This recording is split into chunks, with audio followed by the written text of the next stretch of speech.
Throughout human history, many societies have been led by some kind of king or ruler.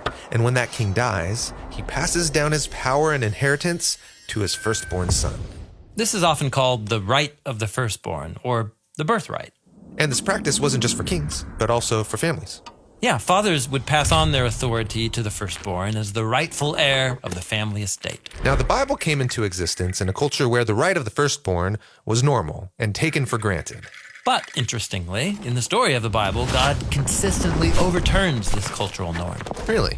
Yeah, from the beginning, God regularly selects the younger sibling, the latecomer, and gives them the birthright.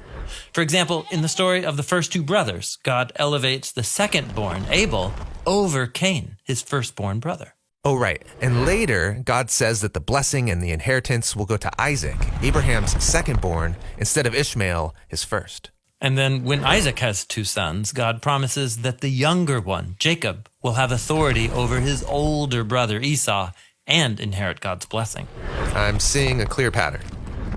God consistently challenges human-made systems of power and value that tend towards abuse, and he turns them upside down.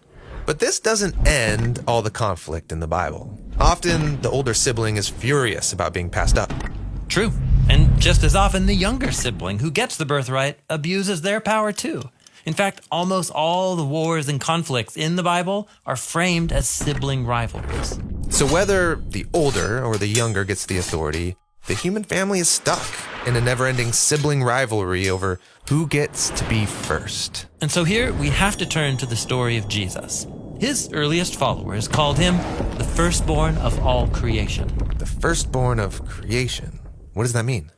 It's a statement that describes his status.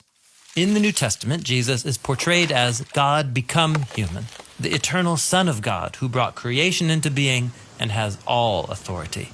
So if anyone deserves the ultimate birthright, it's Jesus. Yes, and Jesus did claim that God's royal power was arriving in a new way through himself, but it was power redefined.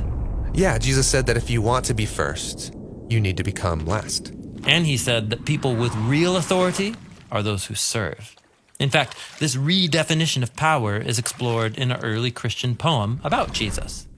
While he was in his very nature God, he didn't exploit his equality with God for self-advantage. Rather, he emptied himself of status and power and became a servant.